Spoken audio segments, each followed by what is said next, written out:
Amigos, listos para conversar en entrevista a Venevisión con nuestro invitado de hoy, Julio Borges, coordinador nacional de Primero Justicia, diputado de la Asamblea Nacional por la Unidad. Bienvenido. Eduardo, gracias y feliz año, hermano.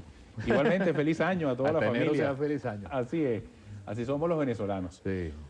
Bueno, el diálogo. Mucha gente entiende que se habla de diálogo, han pasado cosas interesantes por lo poco común hasta ahora. No es común ver a Miguel Rodríguez Torres flanqueado por Gerardo Blight, por Enrique Capriles, los alcaldes de Miranda, por ejemplo, además de lo que ocurrió previamente en Miraflores. Sí. Estamos encaminados como país en un diálogo y ¿dónde debe fructificar ese diálogo? Bueno, nosotros, me refiero a quienes estamos fuera del gobierno, hemos tenido años pidiendo diálogo y nos parece fundamental que el diálogo se dé. Es decir, una casa, una familia donde no se habla es una familia que está condenada a la violencia, a no progresar, a no tener oportunidades. Lo mismo pasa en un país. De verdad que el diálogo es obligatorio y sobre todo cuando tú quieres sacar a un país que está en crisis como Venezuela. Ese diálogo no puede ser una foto, no puede ser una foto que tú y yo nos tomamos y ya dijimos estamos dialogando. El diálogo tiene que ser un proceso de todos los días. Es como una mata que tú tienes que regar todos los días para que, como tú mismo dijiste, dé frutos. Entonces yo creo que como se tiene tanto tiempo sin hablar, el diálogo tiene muchos puntos en agenda. Yo creo que un primer tema es el respeto. Nosotros no podemos seguir en una política donde el presidente o los ministros o la gente cercana al gobierno, su manera de relacionarse con el país es insultando. Insultan a los medios, insultan a los periodistas, insultan a los dirigentes políticos, insultan a los comerciantes. Hay que desarmar el discurso del odio y del discurso de la confrontación, que siempre está la gente que está en el oficialismo sembrando ese discurso. Diosdado es el típico ejemplo de eso. Parece que está todo el día en un discurso de división. Eso hay que desarmarlo. El segundo tema, que me parece más importante que este, si lo logramos, es que haya un cambio de actitud. Tú no puedes tener una reconciliación si no hay arrepentimiento. Si yo te hice daño a ti, yo no puedo volver a establecer una relación de respeto contigo si yo no me arrepiento del daño que se ha hecho, si no hay verdaderamente un cambio profundo, y eso tiene que darse en Venezuela. Entonces, eso tiene que aterrizar después en cosas concretas. Tenemos cosas muy inmediatas, como es el problema de la inseguridad. Yo lamento que el diálogo se haya dado, Eduardo, porque sucedió el tema de Mónica Spear, porque si no, no se hubiera quizás dado ese diálogo. Entonces hay que esperar una tragedia para después sentarnos en una mesa. Sobre ese punto, y quiero hacer una confesión aquí con los televidentes, se me acaba de ocurrir esta pregunta en función, porque cuando uno hace una entrevista uno va pensando y pensando. Claro, claro. Recuerdo esas imágenes, un Julio Borges golpeado, herido literalmente, con fuertes hematomas en una sesión de la Asamblea Nacional. Sí, es parte de lo mismo, claro. ¿Hacia dónde debemos comprometernos en el diálogo? Ayer hubo una reunión a propósito del tema de la inseguridad donde se convoca a representantes de las televisoras, bueno, es que procurando la paz también en ese ámbito. El primer tema del respeto es que nadie es dueño de Venezuela.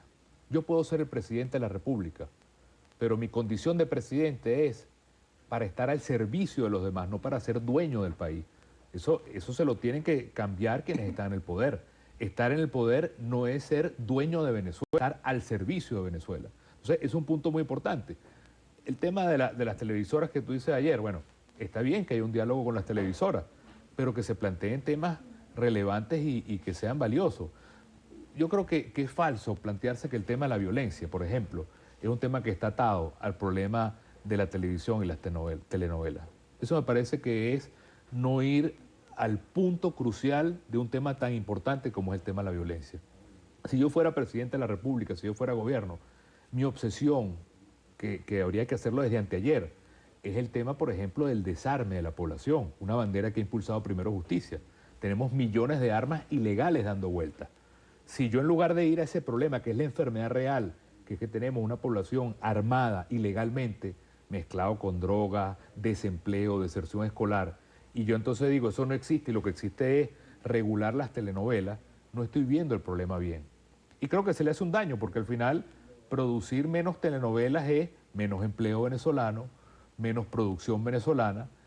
Las novelas eran tan importantes, Eduardo, que en un momento dado Venezuela, entre sus productos más importantes de exportación, era el petróleo y las telenovelas.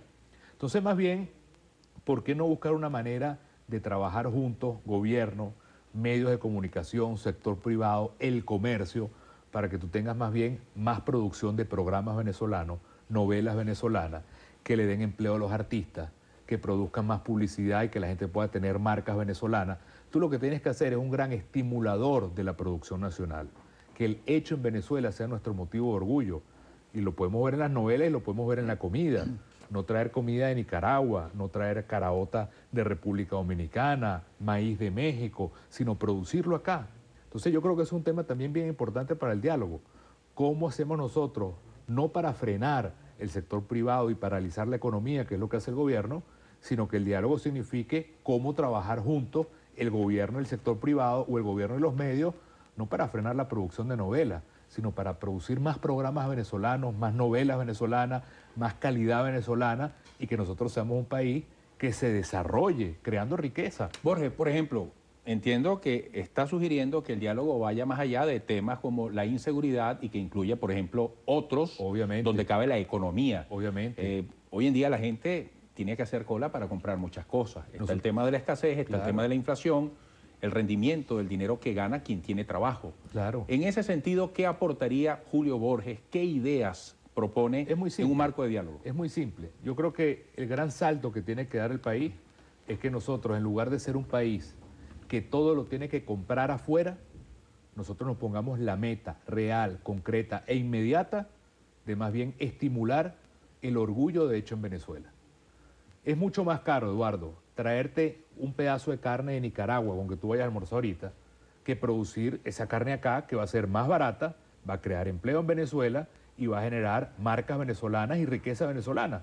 Es mucho más caro que el arroz que te vas a comerte al mediodía, en lugar de traerlo de Estados Unidos, se produjera aquí en Venezuela, creará empleo en Venezuela, creará riqueza en Venezuela, creará marcas en Venezuela. Es mucho más barato que nosotros estimuláramos la producción de ropa, la producción de repuestos, la producción de teléfonos, la producción de novelas. Es decir, nosotros no podemos seguir siendo un país que todo, y te digo que no estoy exagerando, todo lo compramos afuera. Y por eso está paralizada la economía, no hay comercio, no hay publicidad, no hay industria, por eso los precios están altos, por eso es que hay tanto desabastecimiento. Entonces, yo lo que quisiera es que quienes nos están viendo ahorita reflexionáramos. ¿Cuál es la guerra económica?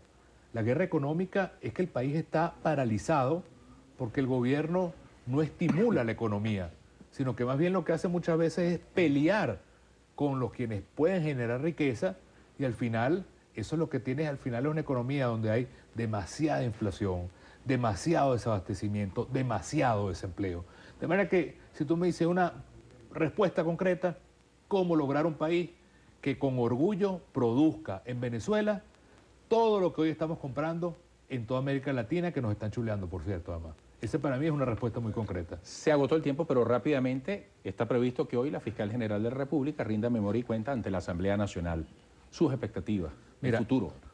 El tema de la Fiscalía es fundamental. En primer lugar, no podemos seguir con una Fiscalía que sea una sucursal de persecución política. Lo que el PSUV diga, friega a Richard Mardo, friego a Richard Mardo, friega a Juan Carlos Caldera, friega a Juan Carlos Caldera. La justicia no puede tener color político.